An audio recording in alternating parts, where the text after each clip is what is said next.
animosity here. Yes, I love Austin. Grew up going to UT football games. But yeah. Okay. So, oh my gosh, thank you so much for, coming and interviewing with us today. Ronald MacDonald House Charities is so close to my heart as an Alpha Delta Pi, and I'm so excited when my professor told me that you're on the calendar, so I'm so excited.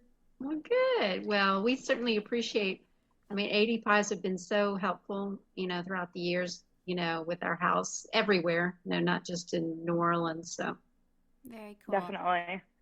All right. So before we begin, for preservation purposes, tell us your name and where you're calling from. Okay. I'm Marianne Addy. I'm the Executive Director at Ronald MacDonald House Charities of South Louisiana. And I'm speaking to you from my home in Mandeville, Louisiana. Very nice. And the other question we ask everybody is, do you have a first memory of someone sewing or quilting in your life? My mother is a quilter, or nice. Was a quilter. Very nice. And so tell me, she made baby quilts and stuff for both my children. Love it. All right. So tell me about your life before, say, February, right? Like before chaos happened. Tell us a little bit about like what you did and who you are and all of that. Well, I'm new to the role. I've had started at Ronald MacDonald House in September of 2019 after nearly 20 years working professionally for the Girl Scout Council locally as their Chief Marketing Communications Officer. So a new role. I'd say I have the best job in the world. I continue to say that because I get to see firsthand how we're helping families in the house. It's just truly a joyous time. And so, of course, that makes it a little hard right now because we are temporarily closed and, trying to figure out how do you fulfill our mission of, providing, programs of compassion care and comfort to those families. It's just been a little bit of a challenge, but. Interesting. And so can you elaborate on our listeners a little bit more about what the Ronald MacDonald House does? Yeah. Okay. Well, we're a home away from home for families of seriously ill or injured children who were coming to the New Orleans area to seek medical treatment. So we provide free accommodations, volunteer provided meals, transportation if they need it to get them to and from the hospital or doctor's appointments. Really it, relieves the financial burden. They're already undergoing a lot of, very serious traumatic, experiences with their child being sick or ill. So one of the things that's been special about our Ronald MacDonald House is really that the families get to bond and get connected and learn to realize that they're not the only one, that they're not alone, that there are and then they really become a support network for each other. So, which really makes this whole COVID-19 very interesting because the things that we do about bringing families closer together is not necessarily helpful to families where right now we have to be practicing social distancing. Yeah, definitely. Yeah, one of the challenges that we're facing right now is the way our house in Mid-City, New Orleans is that it's community bathrooms. So that's an issue and that we'll be having to address when we do reopen. We'll be looking at having a smaller census in order for every family to have their own bathroom. Interesting. I see. Very interesting. And sort of what are you seeing, like when you see, like what are you all doing right now in terms of like, where do you fit within this whole ecosystem of people sort of trying to deal, and are you seeing, like, did all the, like, children still are getting sick, children still are having emergencies and getting hurt, so I don't know what happens then. Right. Well, I mean, when New Orleans pretty much shut down for COVID, most of the hospitals at that time really, all of the elective surgeries, doctor's appointments, they really turned towards telemedicine. So pretty much have smaller census in order to prepare the hospitals for, patients with COVID.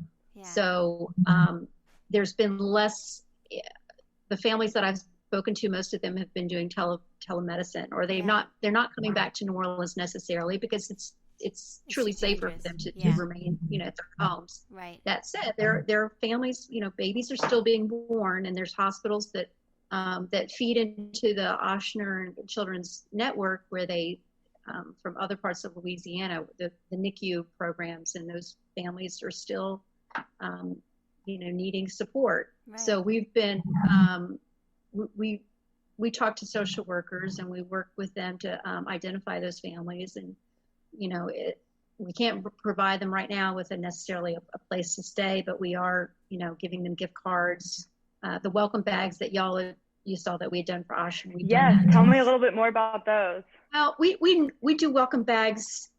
That's something that we do when someone comes to our house and stays there. They get a welcome bag. It's been personalized to the child, so there'll be something in there that to their age or sex. Little something for the mom or dad, depending on who, just some comfort.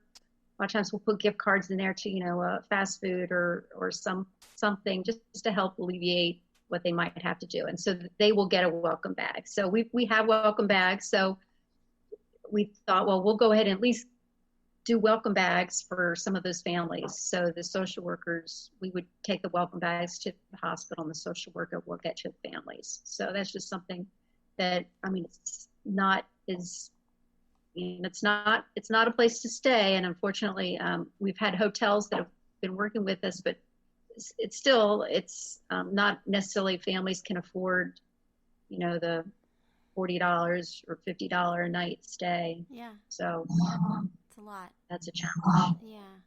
Well, as things open up, which we're starting to see here in Louisiana, are there plans to, like, as you said, you needed to deal with the bathrooms and other things, but sort of, are you now all sort of trying to strategize of what to do when? Yeah. The Ronald MacDonald House our charity, we're one of a global network, a global organization. There are Ronald MacDonald Houses across the country and across the world. And we have a reinstatement program that we're in the process of going through, as all Ronald MacDonald Houses do, before we'll be able to admit new families. And that's to work with your hospital partners, infectious control, make sure that figure out how do you practice safe distancing, how do you practice, self-quarantining, to alleviate the families are not, going to cause any kind of spread. Right, how do you have what your people plan look like? Totally. Who can continue to work from home? So there's just a lot of variables, and that right. That's something that we're working on right now. And, as well as also try to get a sense of, we don't know what Orleans Parish or Louisiana, if they're going to extend the stay-at-home order. We don't know at this point. So, well, it seems like a very stressful kind of space, because you've got kids that are already ill, and families vulnerable, right? So you've vulnerable kids and families that are stressed, that makes them more vulnerable as well. And so it seems like it's a challenge to keep everybody healthy and supporting. Well, them, yeah, and to know that we're not going to be able to have all 15 rooms filled makes us sad. But I'm just ready. I'm looking forward to reopening and being able to help families that we can. And it also we are in the process of. We had announced in the fall, last fall, we announced with Children's Hospital a partnership to renovate 2 historic buildings on their campus and to expand our program and relocate. So that's still in the plan. And I never realized how awesome private bathrooms are, but that's super important. And the new house will have that. So from a fundraising standpoint, whereas we're having to recognize that we have, this COVID-19 has definitely impacted our current fundraising, but it's going to be even more important to be able to get into the new house. Yeah, that makes sense. Sooner rather than later. Let's put it that way. Very interesting. Very, very interesting. Well, I just love the time that you're giving us. Haley, do you have other questions? Yeah. So, I know, and, this is my experience, as part of our community service as being active members in Alpha Delta Pi, we would go and volunteer. Obviously now that's a little bit harder with social distancing. and kind of, have you felt like a lack, like, I guess, what's the best way to put this? Have you felt like you've been lacking in volunteers? Like, what's been the impact of not, being able to see just volunteers generally, not even sorority members, but just volunteers? Well, I mean, all volunteer programs have been suspended at all Ronald MacDonald House charities right now, which is very difficult because volunteers are such an important part of what we do. And, I don't see that changing anytime soon because, again, the less people in the house, the less likely, that there will be a spread. And the health and well-being of the families is going to be, number one.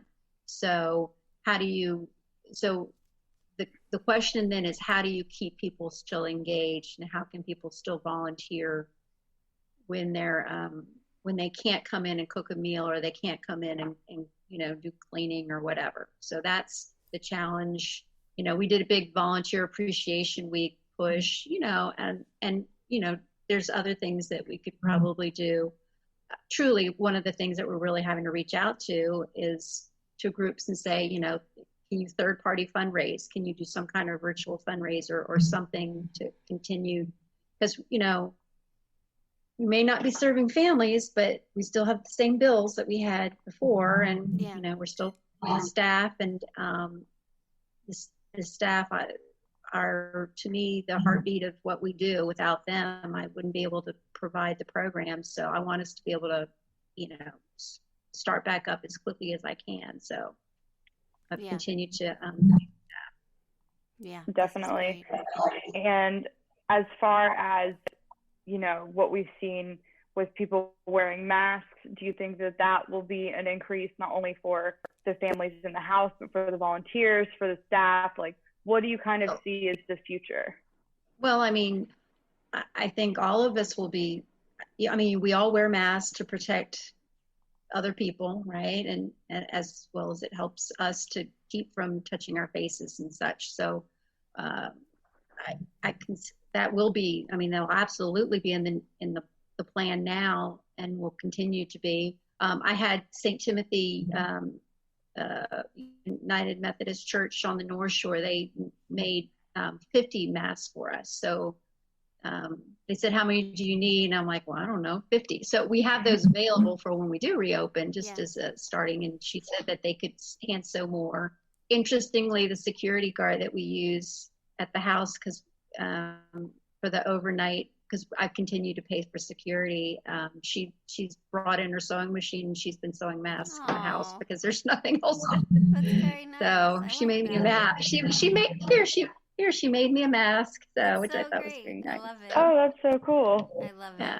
So. And Haley, what did you do when you volunteered? Tell us a little bit about your experience and connection to this organization.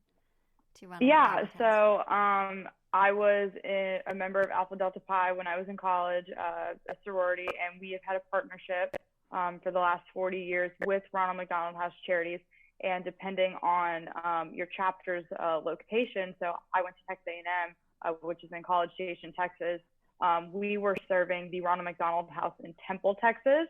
But then about halfway through my junior year, the Ronald MacDonald House Charities of Central Texas, which is located in Austin, they were able to have houses built at Dell Children's Hospital, which is a huge children's hospital in Austin.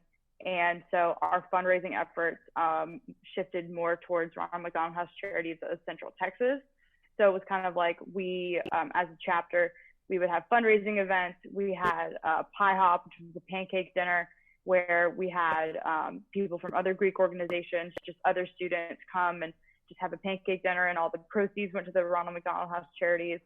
Like I said, about 2 times a semester, we would all, probably a big group of us, maybe 10 or 15 people, we all carpool up to Temple, and we'd go up to the house, and we would cook a family meal, and we would clean. And even though those were such small gestures, it felt like you were making an impact. And another sorority sister of mine who just graduated, she was a Happy Wheels cart volunteer. And the Happy Wheels carts were so cool. I don't know if we have them at Ochsner.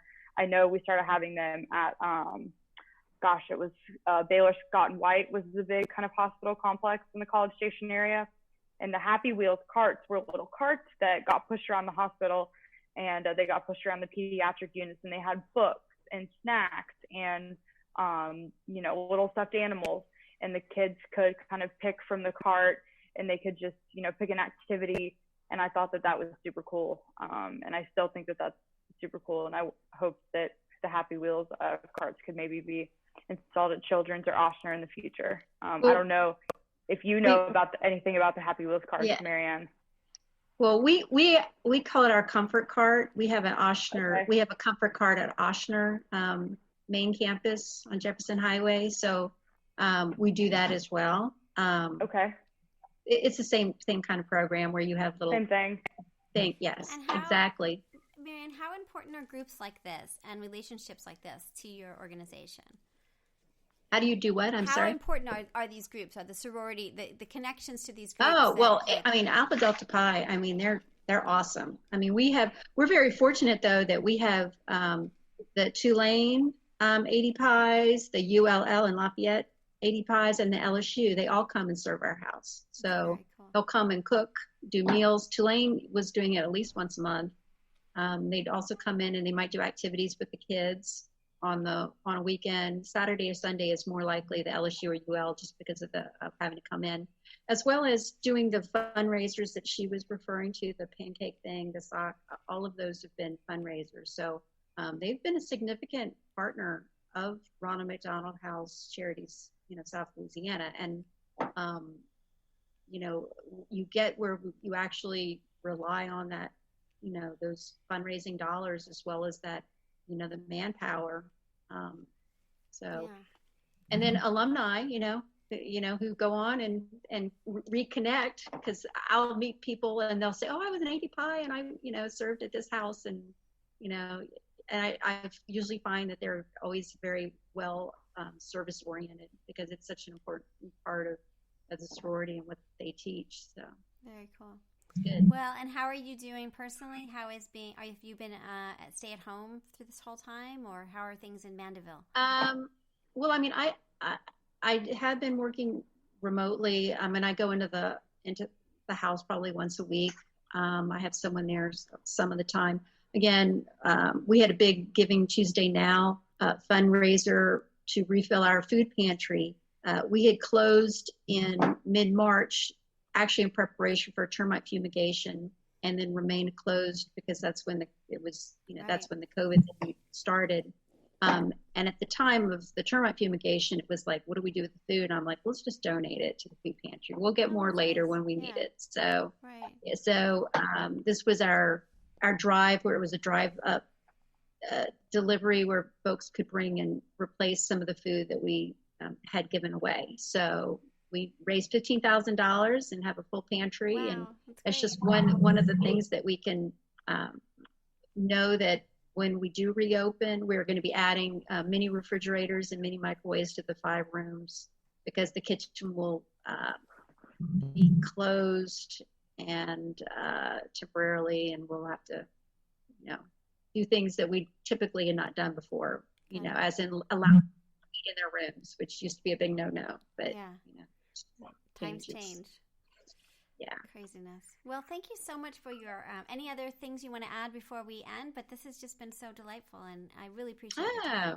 Well, I love talking about Ronald MacDonald House. I mean, you know, it's you know, and that's been one of the challenges, is I miss not seeing the families every day. My office is literally across from the kitchen. So there's always something going on, some child that, you know, is you getting to see what they're up to, and it's just very rewarding. So in that respect, this has, you know, been isolating and difficult, but you know, we'll get back there, and it's something we're all having to deal as a society. So we just got to figure it out and move forward.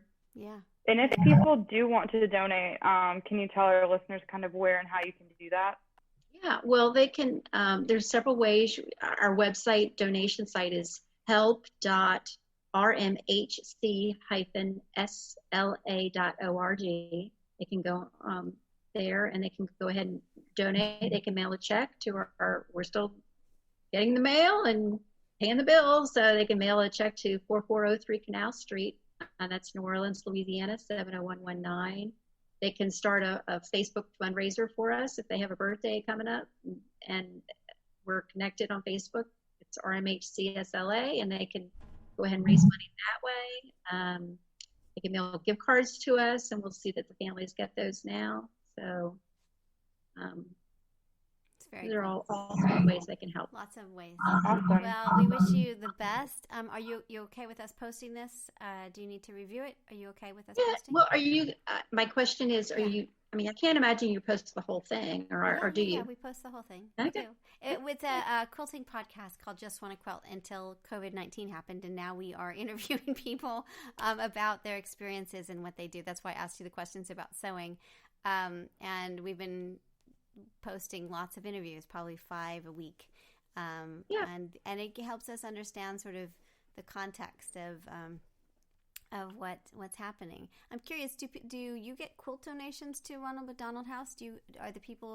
Is that part of your, like, I know that quilters do I do what? Does Ronald MacDonald House get quilt donations? I'm curious if quilters donate to your organization. You know, they quilters? do quilters, quilts.